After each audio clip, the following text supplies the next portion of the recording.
Like most of my friends and colleagues participating in this year's Trust in Tech Summit, I've spent quite a bit of time since 20 months thinking, working, listening, and discussing about how a post-COVID world would look like, if and when there has to be one, which we all hope.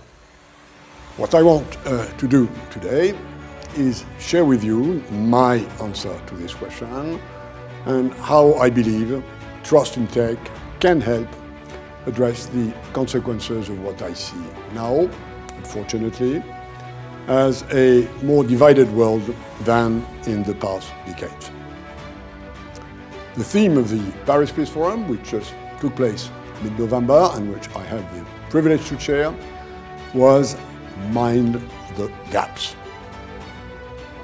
Global gaps in this world are getting wider, not just because of COVID. What then is the role of tech in bridging these global gaps?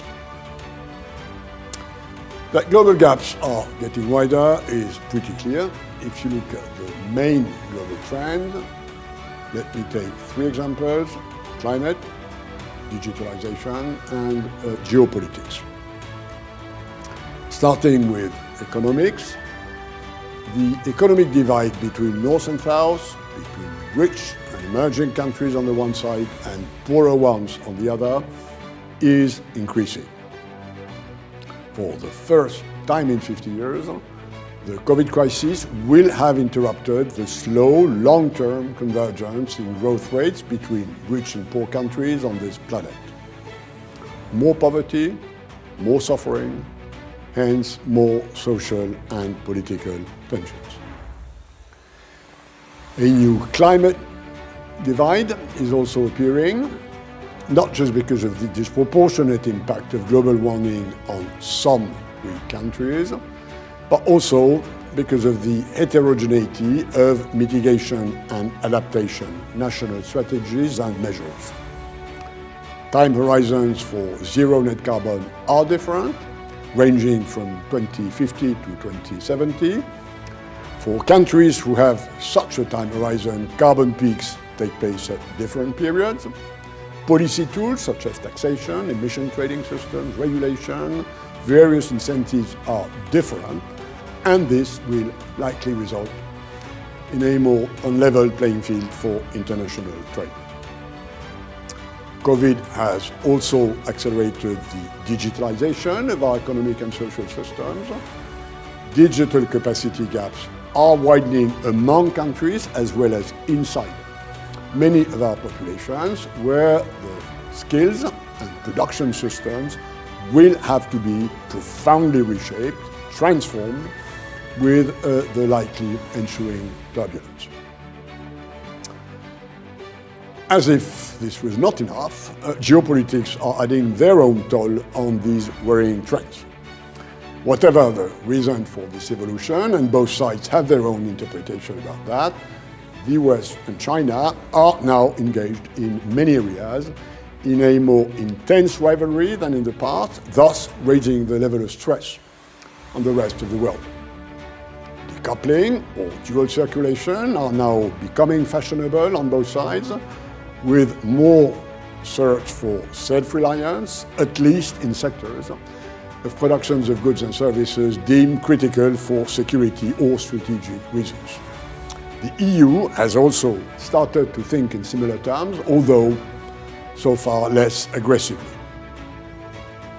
All in all, some new kind of fragmentation is underway that will impact the economics of the rest of the world. If I look back through my nearly 40 years of engagement in international economics, my sad feeling is that this world has recently changed course. From previous dynamics when geoeconomics, who tend to integrate, superseded geopolitics, who tend to divide, to a different balance where geopolitics now supersede geoeconomics. One in which the zero-sum games of power games have become more than the positive sum game of cooperation. When I had to pass my hearing at the European Parliament many years ago in 1999 to become EU Trade Commissioner, my vision was that we needed to harness globalization in order to make this world a better place. Today, some 20 years later, I would probably take a different stance. I would say that we need to mitigate deglobalization in order to avoid making this world a worse place. And this is where tech and trust in tech comes in a big way. I think that tech, digital tech in the front line, can be a formidable tool to bridge these global gaps, but I also believe that this tool needs to be properly governed on a global scale to avoid further divisions. That digital tech is key to addressing some of the major challenges I just mentioned seems quite obvious.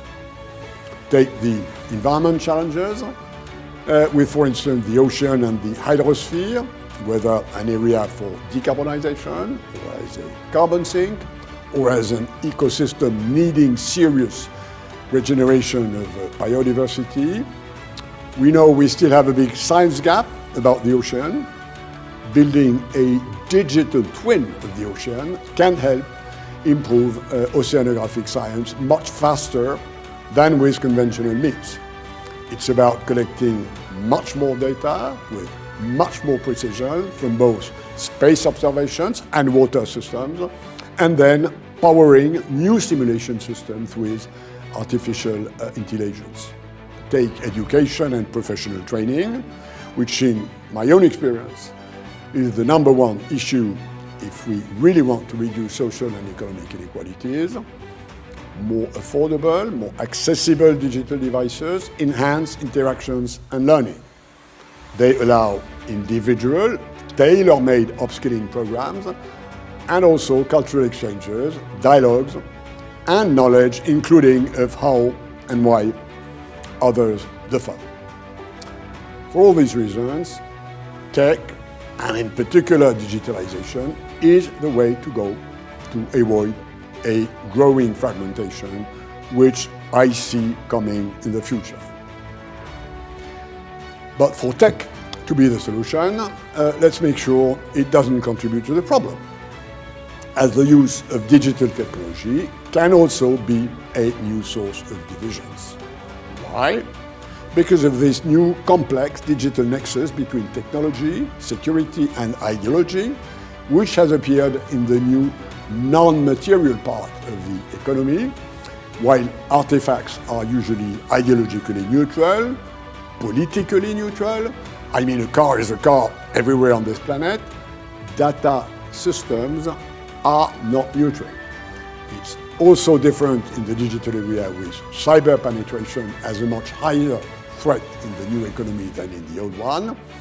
There are some of the reasons why data collection, accessibility, storage, privacy, cross-border circulation are regulated differently in different places, thus progressively creating a much more unlevel playing field, with its inevitable loss of economies of scale, and hence loss of efficiencies, and hence loss of welfare potential.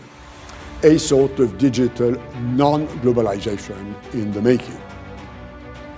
And this is why I believe we need to seriously consider how to shape the global governance of our digital ecosystems and how to frame local regulations in a way that keeps as much openness as possible to the benefit of free international exchange.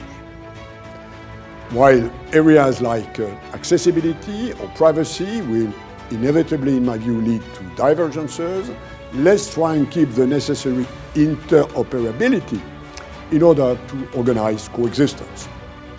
On the other end of the spectrum, where convergence is still possible, such as on the security or the resilience of critical digital infrastructures, let's try and keep convergence as the guiding strategic concept. In the case of digital trade, a global frame is being negotiated at the WTO. It's about finding the necessary balance between coexistence and convergence to address these new challenges of digital trade interdependencies. I remember from my time when I was DG of the World Trade Organization, how the ITA, the International Technology Agreement, has worked, including in providing easier access to technology for many poorer countries.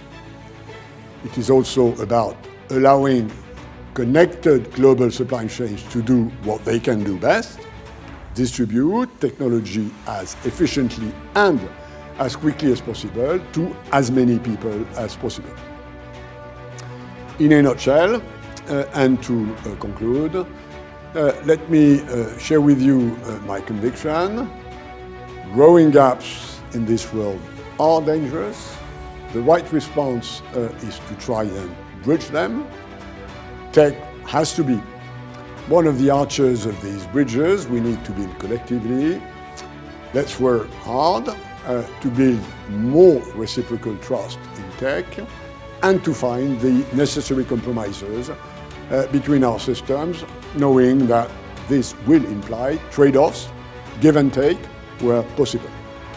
This is the very purpose of the various digital initiatives which we have been nurturing at the Paris Peace Forum since 2018.